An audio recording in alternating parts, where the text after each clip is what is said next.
everything was very much, connected with religious narratives and discourse, even in a non-strictly Orthodox family. Like it was still there, the whole, Abraham's sons are fighting each other, and you have verses, which are from the Torah, that, Ishmael, who is one of, Abraham's sons, who is, the father of the Arabs, he's a Pere Adam. He's a wild man.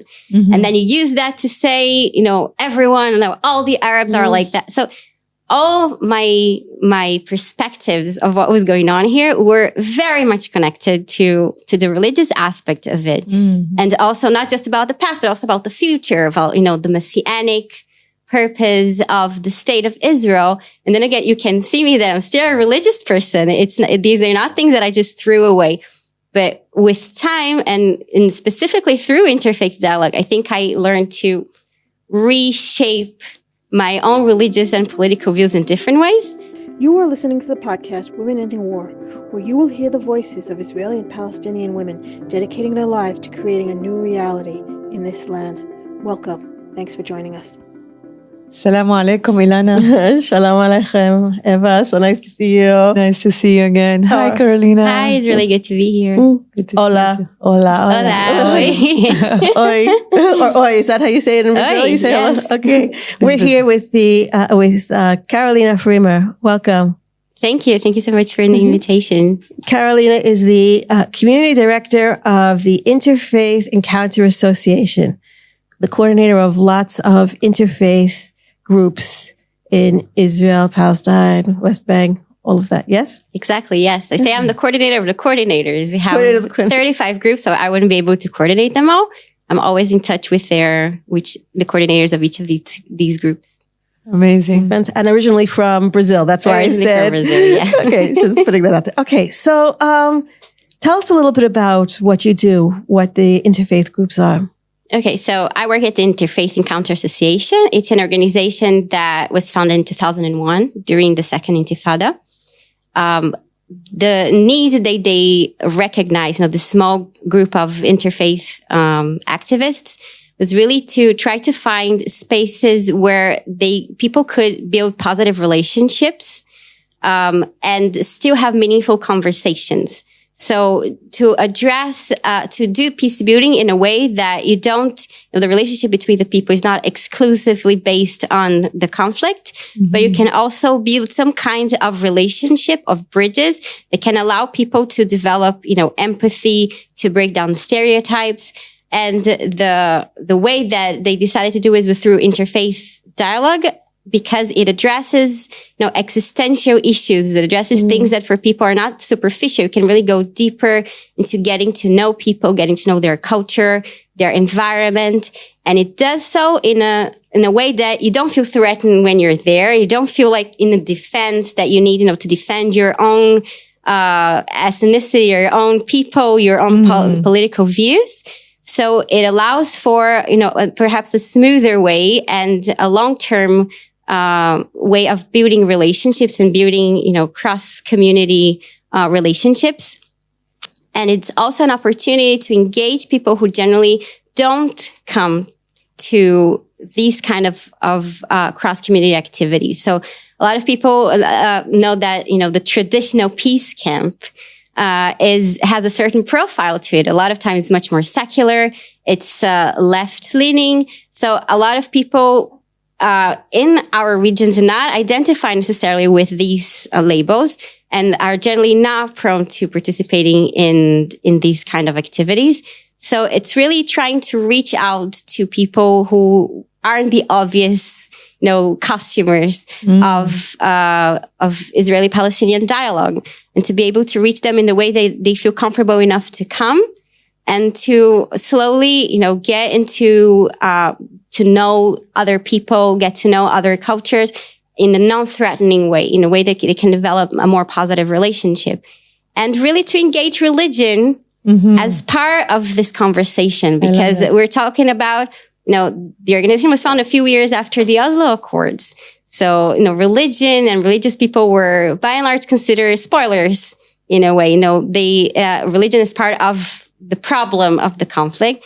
So we need to somehow engage religion as part of the solution as well. We need to make sure that the conversation is there and not leave, religious discourse to be monopolized by extreme voices. We need to bring it into the peace building as well. So that is the idea. Yeah, beautiful. I love it because you're transforming religion from a potential spoiler and divider to a connector, and it's bringing people to connect around common values that you can find in each of the religion, I'm assuming. Exactly. I think religion through history has been used for both. Yes, exactly. So it really depends on what people do with religious discourse, how you interpret your texts. It's not it's not white and black. Yeah. Yes. So really need to have these people who, will have, put out their voices out there that are religious based and that are religious, based in their text, based in their traditions. They can speak a language which, a lot of people in our region, I would say most people in our region, they identify somehow either as religious or traditional or have some kind of connection to, a spiritual tradition. Right. So really speaking this language as well. The scholar Karen Armstrong writes about this. She writes about how all religions have as their base the same idea, which is, the golden rule, or however you want to call it, the concept of do unto others how you like others to do unto you, or the middle path. All religions, she writes a lot about this, and she talks about this. It's about compassion. She says that all religions start from the point of compassion. It's just that what we see throughout, history is that a lot of times religions get monopolized or co-opted for particular political agendas. And it's not just in our region, it's all around the world. I mean, just have to look at what's happening in America right now to see an example of that. But it's so interesting. Do you look for that? Are you looking for like common values, between religions or common, but also different values. Also different. So it's also a way of training people to see differences in a way that, okay, like that person is different from me, but that doesn't affect me in a way that, the difference is not necessarily bad. It doesn't need to threaten me. Yeah. I don't need to fear that. So it's not just speaking, look how everyone is the same. We're not the same. Our religions are different as well. We have a lot of things that are not in common. So yeah, finding those common values is very important, but also being able to hold space for things that are different as well. I like saying, I fully agree to that, because I think we're all radically different, even if we are from the same religion or the same tribe or the same ethnicity. And this assumption, and that's what polarization do to us. It's like the Jews are like this, the Muslim are like this, the Christian. No, none of the group is actually a homogeneous group. And we're all within that group. We're all radically different, and we can work together on like understanding our differences and understanding what brings us together. And can we agree and accept the fact that we are different and that your difference is not a threat to me and I can still exist? And I think that touches the essence of the conflict, at least from my perspective, is like, it seems like the existence of each person is in contradiction to the existence of the other. So it's a zero-sum game when actually it's not. It's not. Right. It's absolutely not. We can all exist in our essence and in our radically differences and still be able to hold space for oneself and the other. And I think that's really key. Yeah, it's really interesting what you're saying, because the traditional interfaith dialogue has always been, you have a priest and a sheikh or imam, and you have a rabbi, and they are there representing their religions or giving a certain interpretation of what's supposed to be, the right interpretation of religion. And I think like within our organization, we do have groups of religious leaders, but the idea is really to bring religious, interfaith dialogue to everyone, democratize, if you can call it that way, that, no one has a monopoly of religion or interpretations. So if you come to one of our groups, you're going to meet, let's say you have 5 Jews and 5 Muslims or 5 Christians, and maybe each of them will have a different interpretation on a certain topic. And that's also important. Right. You're breaking down the hierarchies. Like so much of religion is what you talk about, who monopolizes, whose voice is official, whose voice counts. There's something very feminist about it in that sense of like breaking down the hierarchies. Like, why does one person get to determine, what religion is. Like, there are a lot of people who claim to speak for me as a Jew, and I don't think that they speak for me. They try to give explanations of what, Judaism is or isn't. And I find myself often thinking to myself, no, that's not what Judaism is for me at all. So I love that. And also, I was in a discussion yesterday, and I was saying, so I was born Muslim from a traditional family, and I was in a Jewish kindergarten as a little girl, and then I was in a Jesuit Christian school. So I grew up with the three religion, like kind of interacting and dancing together. And for me, I always was considering in my little girl mind, I was like, okay, there's like this father, because all of them are very patriarchal, and perspective of like the father, what you say, the priest, the imam, and the rabbi. And I was like, where's the mother? So my interpretation was like, okay, there's this father with three boys that are fighting each other. And the mother was like, deal with it, and left. And what we need to do is bring back the mother, bring back the feminine, and bring back this inclusivity that is a trait of this. I think the compassion and inclusivity are feminine trait. Not necessarily that all women are compassionate and feminine, but it is feminine. And we need to increase that aspect in all the spiritual practices. How did you get involved? Mm-hmm. So yeah, my story is kind of the poster girl story for interfaith dialogue. Is it? In a way, as I mentioned, I grew up in Brazil, in a very traditional community, not very strictly Orthodox, but traditional. And in my teens, I started to become more religious. But even before that, I think like everything I thought about, Israel and Zionism and the Arab-Israeli conflict, because I wouldn't call it Palestinian-Israeli conflict back then. I would definitely not use the word Palestinian.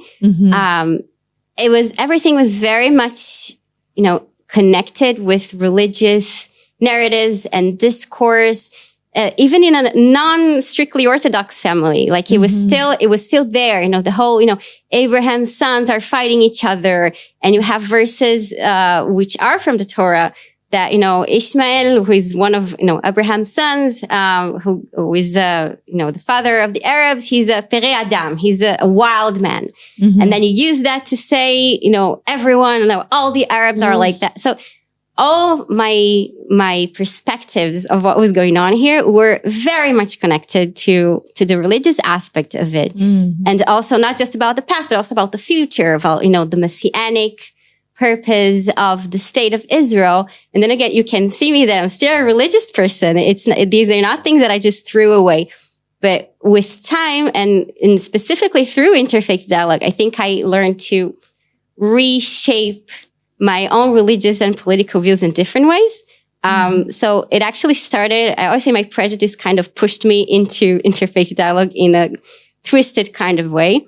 I studied also in a Catholic university, and we had obligatory courses that we have to take about religion and Christianity specifically. But the first one was kind of like sociology of religion kind of thing. And it kind of made us, we were obligated to choose a house of worship that was not of our own religion, and visit and kind of do a report, a seminar, like write a seminar about it. And everyone knew I was Jewish because I was always like the girl who would come in the first day and say like, these are my Jewish holidays. I'm not going to be here. So like, I didn't want them to think I was making up holidays because we have a lot of them. So, okay. So they knew I couldn't go to a Beit Knesset. Like I couldn't pretend I was something else. And my own prejudice was saying, okay, like I'm an observant Jew. I'm not going to a house of idolatry, let's say, like a place where you have many different images or like that have different gods. So, okay, that excludes for me at the time, I would say Christianity. That excludes for me any Hindu temples. That excludes for me any African religions that we have a lot in Brazil. So like, what's the safest option is going to the mosque. Oh, so this monotheistic, it's like, okay, because that's basically like Allah and God are the same. The closest I can get. It was like, I was so afraid of going to the mosque there. I had never met a Muslim before in my life. They are also a very small community in Brazil.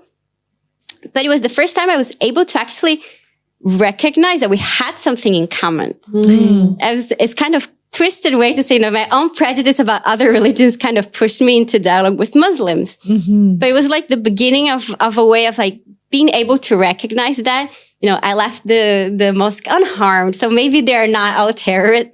That kind of thing that it sounds so prejudiced, but it's not everyone's like this enlightened, we're everyone together kind of thing. I was fearful of Muslims. Yeah, you were afraid. I also had never met one in my life, but for me, they were all terrorists. So it was a way of little by little. And afterwards, I also got involved with interfaith groups in Brazil, of recognizing first of all, these similarities, which I needed to recognize in order to somehow connect to this, common humanity, and also see the difference in a way that didn't threaten me. So the problem there was a lot of religious people were I would say like Orthodox Jews weren't doing it there. And when I came here, I actually actively looked for places that Orthodox Jews were doing it.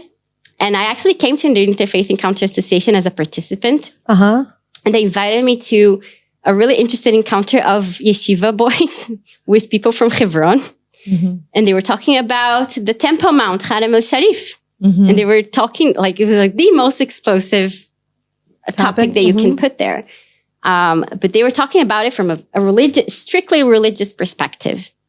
And I remember I left there, completely amazed to say like a lot of things that I heard there are definitely not historically accurate, but it doesn't matter. The point got through that I could understand that everyone there had this very deep spiritual connection to that place. And that was the important thing there. It's like to first of all recognize that, I'm not the only one who feels that way about that place. So being able to speak my language, let's say. That's so interesting. I want to go back for a second to what you were talking about, the fear issue, how you were like brought up with all that fear and how this work helped you break down the fear in order to humanize the other. Because that seems to be a really core issue that comes up a lot in our conversations and a lot of the work we do is, because we were all, I think, socialized and trained into fear without knowing the other. Like you said, you had never met a Palestinian. You had never used the word Palestinian. I grew up the same way, by the way. But, I grew up also. I was an expert on Palestinians without ever having met one or spoken to one or read any, right? And it's rooted in all of this fear stuff. And through that fear, you get to a process or together, it's part of the dehumanization of the other.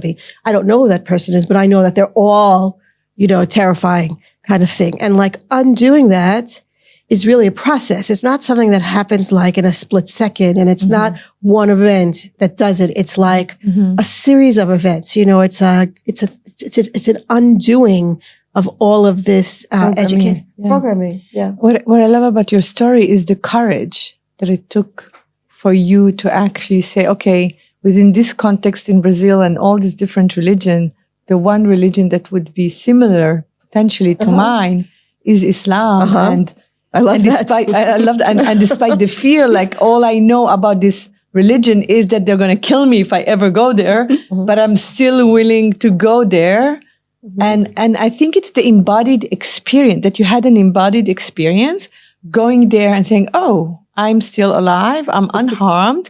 So maybe the other thing that I thought about or that I was told about this religion or about these people is need to be reflected upon. And I think that's what the experience, the physical, the embodied experience does to all the programming. We need an experience, an embodied experience for us to change all the fear that we've been programmed to hold as one truth that this is what would happen. And I think it's the ignorance is the bliss of the programmation, because as long as I'm ignorant and I didn't encounter a Jewish or a Palestinian or a Muslim or, then I can still hold to these irrational beliefs and hold them as the truth. And I think that's key. It's like, how can we, and I think that's what your association is doing. It's like, how can we break down the prejudice and the stereotype without saying, you know what, this is a stereotype. They're not like this. You're like, no, come and meet one and engage in this dialogue and listen to a perspective that is so different than yours.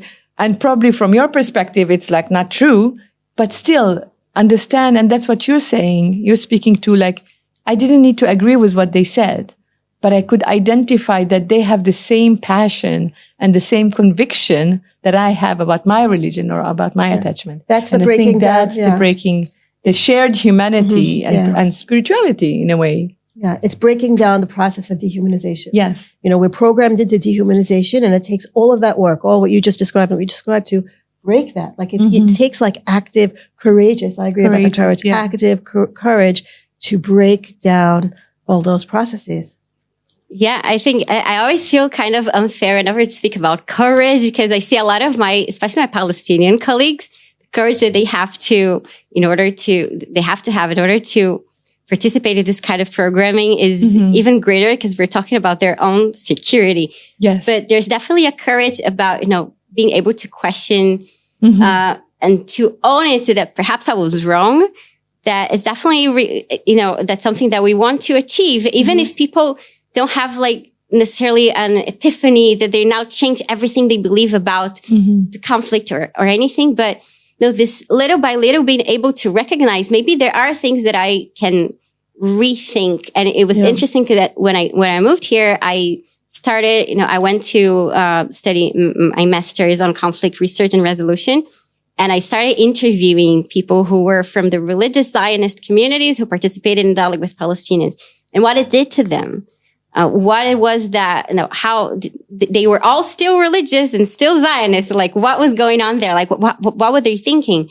And it was really interesting how, I think everyone has a set of values, and sometimes these values, the preference you give to each one will change. So as a religious and Zionist person, perhaps, you have the land of Israel, and you have, the Torah or the Halakha, the Jewish law, and you also have the unity of the people. All these values are very important, but you may give preference to certain values in certain times of your life, or you may interpret some certain texts in a different way. So I remember one of the interviews talking about how there is a case, there are verses from the Tanakh that talk about, King Solomon giving up lands, in a certain context. Then again, like, these people are reading the same Tanakh that these other people are reading. They're just, their values were reorganized in a way that they're reading it differently. Yeah. And I think it's important because these people are coming from within the community. They are voices that are in dialogue with the people around them. So I have a lot of problem when people say, no, religion is great. It's just like there are these extremists. No, there are so many different ways to interpret it. Like the verses are there. Right. Yes. So it's not that it's not always in bad faith or like they're co-opting it in a way. The verses are there, and these people have, true religious belief. And these people are my people as well. They're my family. They're people that I know, but I'm not ready to say like, okay, look, yours is the official interpretation because it's the majority.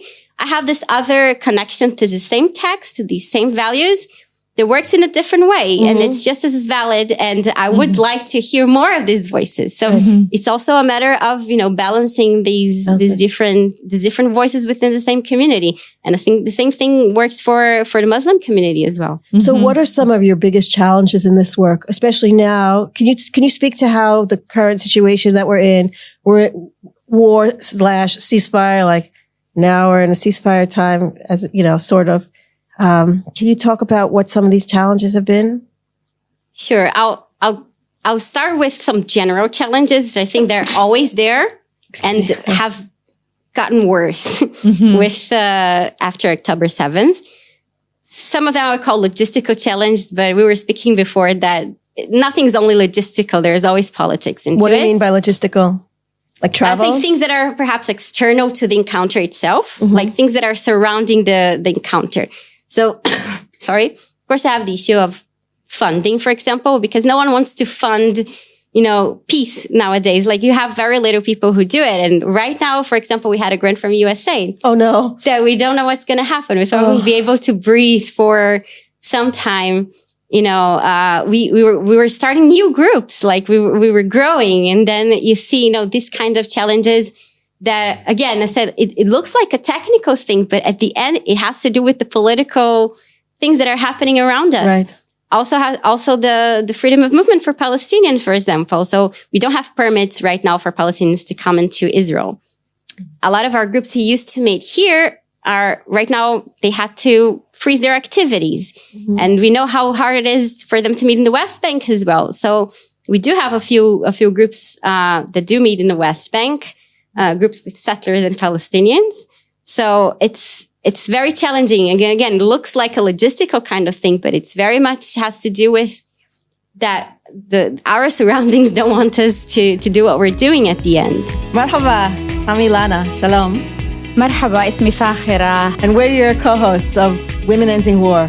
Yes, we are interviewing women who are dedicated to make a change in the future between Palestinians and Israeli during this dark time.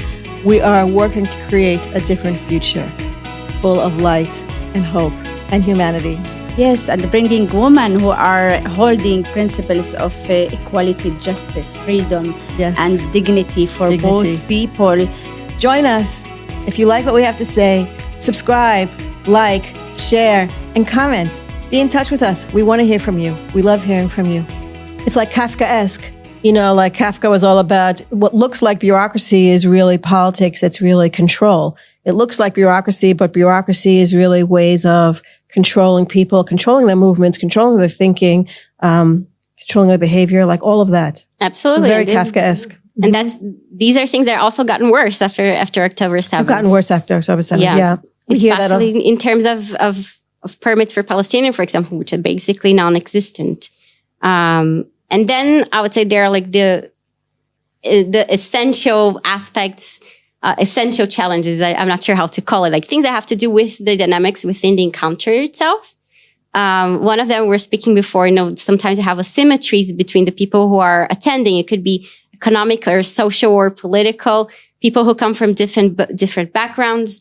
And, any grassroots program, any people-to-people program generally works with the contact hypothesis that, if you put people in contact with each other, you have less prejudice, you're, breaking prejudice and breaking fear among them. But you need certain conditions in order to achieve that. And one of them is to try and minimize the symmetries that you have naturally in your environment within the environment of the encounter happening. So there are ways that we can deal with that. So I think one of them, of course, we have always, a Jewish and a Palestinian coordinator, for example, that they make this, they'll have decision making together. And then you have the language issue. You have to translate for both languages. There are ways that you're trying to address that, but it's never completely neutralized. Yeah, we're in a situation where power dynamic is key between occupier and occupied. And unless we address that, it's not because they're meeting each other and they're humanized that the structural violence disappear. And I think the issue of the people-to-people program, especially after Oslo, and I think currently now after October 7th, is really about how do you deal with the structural violence? Because even now within the ceasefire, within all lights are going towards the hostages release and the prisoner release. And at the same time, all that's happening in the West Bank, whether it's in Hebron, Ramallah, in Nablus and Tulkarem, and big violence that is occurring and that it doesn't have the spotlight. And so inviting now encounters, it doesn't surprise me that it's challenging to have these encounters. And even within the West Bank, even I was just doing a training for an international organization in Ramallah, even having people within the West Bank coming there, it was practically impossible. And so it's not just encounters between Jewish and Christian and Muslim having permit to come to Israel, but even within the West Bank, people moving between different places is practically impossible right now. And this happened as soon as the ceasefire was signed. So you're wondering wow, this is interesting. So we're showing out internationally, we have a ceasefire and it's amazing. And look at how we're making progress. And then in parallel, undercover, we have an increase of control and structural violence and violence just to cool in different places. We did a recording, our previous episode we recorded in Bethlehem. Okay, we met in Beit Jala, and we wanted to get from Beit Jala to Bethlehem, which was the travel between area C and area A, which was a matter of a few blocks away. Yeah. And it was to get there, it was such a crazy, it was surreal. Crazy, yeah. It was surreal. It was absolutely surreal. Yeah. You know, and it was like, I felt like it's a purposeful separation. Yes. And also they put up 89 new roadblocks. Yes. During those days before we went. We had to like reschedule a couple of times. It was such a balagan. It was chaos. Yeah. Because of 89 roadblocks in Bethlehem. And it was like this. It was just surreal. Yes, it was surreal. We scheduled to meet there. and then we just gave up. I know. Oh, yeah, that's right. We did that. I forgot about that. Yes. I mean, even yesterday, like in the training I was doing, one of the participants said, is it okay if I leave after lunch break? We had the training until 4 p.m. And I'm like, well, we still have like a whole session that you're going to be missing. She's like, yeah, but the thing is the soldiers are closing the checkpoint between 3 p.m. and 6 p.m. because that's when all the workers go back home.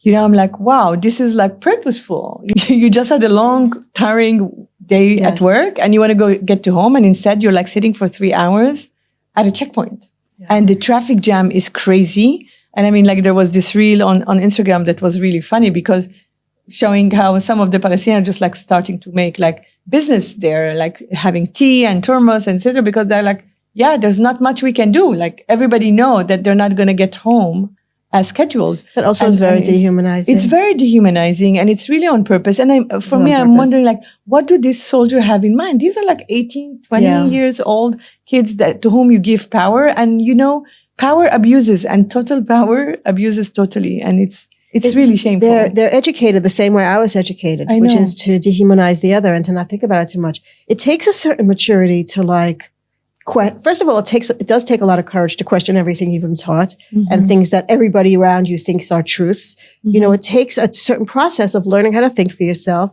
and learning how to question authority and learning how to question, you know, consensus types of ideas. It's a process. Like what you're doing here in this work is a process. It's really a process of like unpacking all of that. And it's a courageous process. Yeah, that's what I was going to mention, that a lot of times when you have, you know, people-to-people programs, there is this, you know, urge that you want to fix everything right now. You want to have a solution. But it is a process. It is something that, you know, it's we're doing the long run. And it's something that you build. And particularly within our groups, that we do have people from all over the political spectrum and the religious spectrum. There isn't, you know, when you say like, we don't necessarily address, politics within the encounters. And a lot of times, well, politics is not a bad word. It's something that needs to exist. But at the same time, if we want to not preach to the choir, we need to be able to hold all these people with different views. Yes. And still allow them to go through a process of humanizing the other. And what they're going to do with their own beliefs, it's on them. Each person will, you know, react in a different way and reorganize their values in a different way. But we, first of all, doesn't matter which solution the person thinks that should exist in this place, if it's one state or two states, if it's against the occupation or if it's a settler, it's the first thing that we can do. The first thing is really planting the seed of humanization, of first of all, you know, a recognition of the humanity of the other. Yeah. And the richness of his culture, of his existence. Yeah. So it's even before we can, I know sometimes it's frustrating for people, you know, but we're so like there's so much going on and want to address that. And there are people that are addressing that. You know, we need everything right now. Yeah. We have advocacy groups that are doing amazing work, but we also need, you know, organizations like ours that are thinking in the long run and trying to reach people who are outside this circle, who, you know, we feel sometimes we live in also parallel realities. Each person is receiving a completely different amount of information. So we're talking about challenges after October 7th. And one of them is definitely, you know, this need for people to condemn. So you have Jews say like, you need to condemn October 7th in order for me to speak to you. And the Palestinians you need to condemn what's happening in Gaza in order for me to speak to you. And what we want right now is, we want to have dialogue without any preconditions. No preconditions. Actually, the person who is not condemning, perhaps that's exactly the person who needs to meet the other right now. And that's so challenging. That's like also for us as staff, there are things that we listen, that we hear, that it's so difficult. And everyone, like we're within the storm right now. So it's emotionally charging for us as well. And it's a lot to ask of people. Mm-hmm. But it's, as I said, a process. Like it's really building, block by block. And that's very powerful. And it's difficult. It's frustrating sometimes. But we see it works. We see after October 7th, the groups that have been going on for longest, how they didn't just, I remember I just said, what am I going to do after the shock passed? Like, are we going to have groups? Like, are we going to, everything's going to implode? And it didn't. People stepped up for each other. We have a group of women from Arad and Tel Arad who just like the women from Arad, 2 days after the war started, looking for the regional council and how they could help, their Bedouin communities there to bring, shelters, to bring, they were actually, there were groups that were recruiting mental health professionals to help all the other groups. People just stepped up to help each other. And it was so powerful to see that, because when you build something in the long term, and we have groups that have been meeting for years, it's not just, you have, a 1 year program that you have a certain, we're building long-term communities. That's why that's our goal, at least. And you have groups that have been meeting for years, and you see that, you see the difference. You also see groups that needed to take a moment, and that's also okay. But most of our groups, they continued. Some of them increased their activities, and we actually started seeing an increase in interest as well. We started receiving, so many more people who are interested in joining our groups. Wow. And starting new groups. That it's actually shocking. Wow. Definitely I wasn't expecting. Are these sources of hope for you? Definitely. It's, again, for example, we cannot do it with Palestinians in the West Bank right now. And that's so challenging. And I'm not, completely saying like everything is okay, everything is perfect. But we do see, especially within Israel, like a renewed interest in our activities of people who want to somehow do something, because we all feel so helpless. Yeah. And I think it's a need. That's what I was going to refer to. It's more than an interest. I feel like it's a need for people to connect, so that it's the small action that would help them feel less helpless and powerless. And I think that's really a sign of hope and trust in the humanity of all of us, of like in time of despair and chaos and powerlessness and helplessness. I think the resilience wants us to say, okay, if there's one thing that I can do, I will do it. And maybe that one thing is just like a phone call to a previous colleague, or just checking one on another. And I think that could explain the increase in activity. Yeah, if I can, I finished perhaps with one short story of hope, because it feels we're in the middle of the storm. It's hard to see, the day after. But this past month, I had someone reach out to our organization. I used to be in Bnei Akiva when I was in Brazil. It's a youth movement, a religious Zionist movement. I was instructor there, a madricha, for many years. And there was a chanicha of mine, like one of the kids who I instructed there, who just, sent us a message on social media, like she wanted to be a part of one of our groups. And she came to one of these groups last week. And again, I said, I'm from a committee, but there's really not something that generally happens. And I was just like, kind of interested, like, what are you doing? She didn't know I was part of the organization. So it was just like this reunion. And she said, I'm not sure you remember, but the first time I met a Muslim was in an encounter you organized about 15 years ago. Wow. In Brazil, for like 12 years ago in Brazil. And I was like, I definitely didn't remember that. And she started like explaining, no, it was about prayer. And like, I was there with, and then I started to remember, like, I didn't invite all of the kids there, because I thought, it's not so easy. Like I said, like, I'll pick some people who I think might enjoy it. And so like I was there, and that was the first time I met, a Muslim in my life. And there were many years until I felt ready again to be a part of it. It was like, that's crazy. That was like 13 years ago. Like, I don't know exactly how long, but I've been here for 9 years. So it's definitely like more than 10. It's like, you never know. Yes. Never know. What are the seeds that you're planting and when you're actually going to see the results. Right. It's like, we're in it for the long run. And even though it feels so hard right now, It's a long run. We just keep going. Amazing. Thank beautiful. you. Thank you, Carolina. Thank you for so much, having me. Carolina. That was so beautiful and inspiring. And keep up all your amazing work. Yes. Thank Thank you. Thank you. You've been listening to the podcast Women Ending War. If you like this, please subscribe, share, like, and comment.